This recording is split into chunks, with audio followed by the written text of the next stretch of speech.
Wait, what? Who would I say Adore is? Adore is a hot. That bitch is hot. Funny, alcoholic, who must be stopped. No, she's an insecure superhero. That's what that bitch is.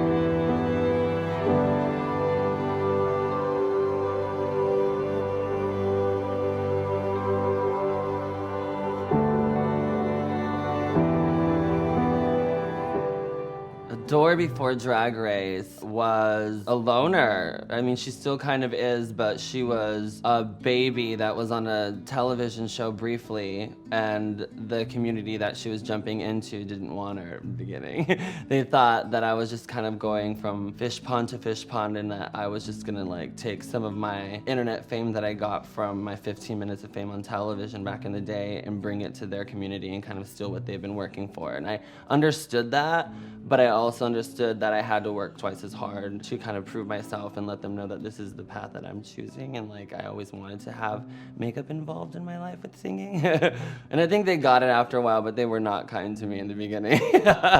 I think after American Idol, I felt the urge to kind of get back into the entertainment industry. I felt like there were a lot of doors that were closing after that kind of like lit a fire up my ass for sure. Hello, racers, and welcome to the starting line of RuPaul's Drag Race.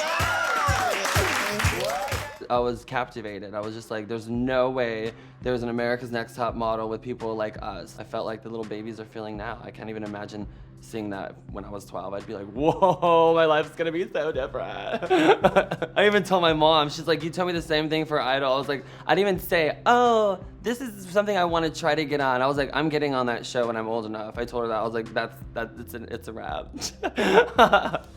I'm home. I'm the first one.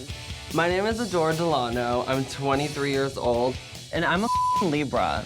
So excited I can pee. I feel like a complete different person looking back at season 6. I feel like I just want to like hold that poor little child. I'm like, aw. Because I mean, I remember the feeling of walking in. I was like, oh my gosh, because I remember the girls from, you know, before Drag Race were not so kind. I mean, a lot of them were like saying, if she makes it on, like, I'm gonna quit drag. And I'm like, well, bitch, you're still doing it, huh? It was crazy to have, you know, like these crazy pivotal moments in your life, like the way your brain is like shifting, being recorded and televised. It's really cool to kind of have that documented for sure. Especially when you're stoned and you're just watching a marathon, you're like, whoa, that's not me. It's something that I'm forever grateful for that's documented, because looking back even like 3 years, I'm like, who is that kid? Bless him. But yeah, I don't know, it was a crazy journey. My name is Adore Delano. Everybody loves it when I sing. My vocal tone's to die for, and I am in the top 3. When I got to the top 3, I thought it was going to be between Bianca and I think it was like way more Bianca because she was consistent. And I have the feeling of winners when they walk into the room. I mean, Raja and Sharon, like I just kind of know. I had that feeling. And when they merged our groups together, I eyeballed her and I was like, oh, I'm in trouble. I knew who she was before and I was like, oh my God, she's not to be f***ed with. God damn it. Why me? The winner of RuPaul's Drag Race, America's Next Drag Superstar, is Bianca Del Rio.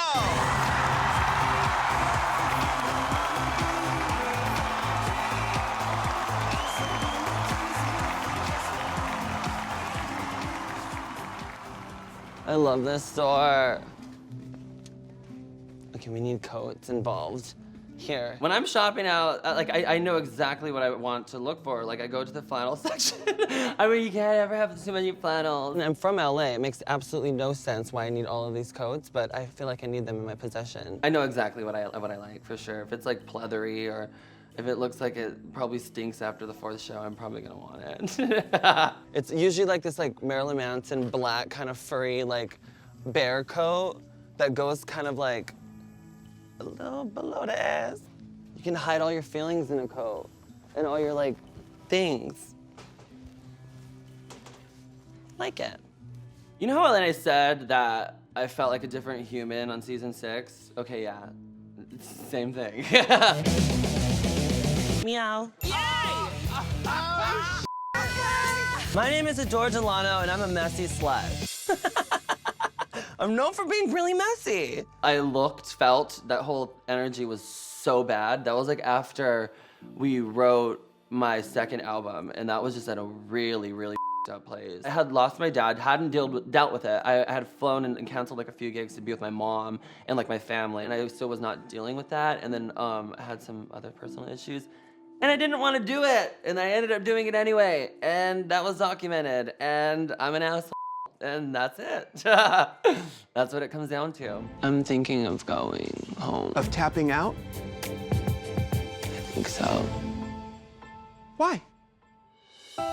I regret saying yeah to All Stars 2, yeah. I should have waited probably a year. I knew it when I saw the girls. I just felt it. The dynamic was shifted, like it was weird. And then I was just like, this is not for me. Like they want this. Like they're dying for that $10,000 tip. Like they want that. Like I had conversations with Coco that I was like, after this, bitch, I'm gone. Like you guys are gonna kill each other for this.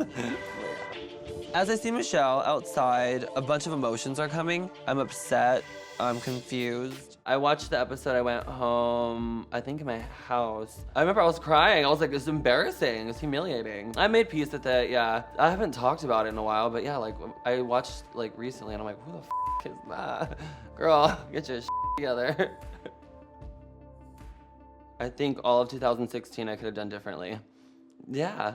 I think, well, that was the year when I was doing stupid shit, like when the things that you get offered that you don't really want, when you're drunk enough, sometimes you will say yeah, and that's one of the main things I tell the new girls is to like always say yes when you want to say yes. Don't do it because it's cool, because it'll hook you. I didn't get hooked on drugs, but it just became too cute and like too often and like too around in the backstage areas that I had to put my foot down and be like, that can't be around me around work, because it starts to eat at your creativity and it starts to kind of warp your mind. And if you're not ready for that, then it'll kick your ass.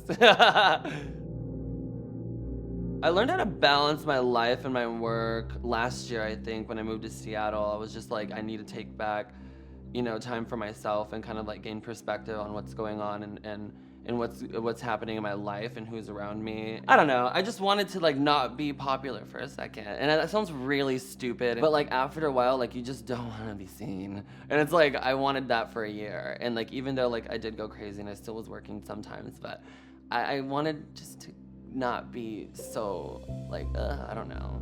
I'm still figuring my shit out, but Seattle was a lot to get through.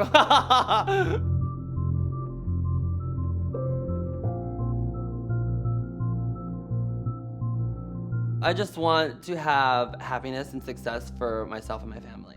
Like ultimately. I know that sounds really pageanty, but that's what you work for. I work for my mama, I work for my family, I work for myself.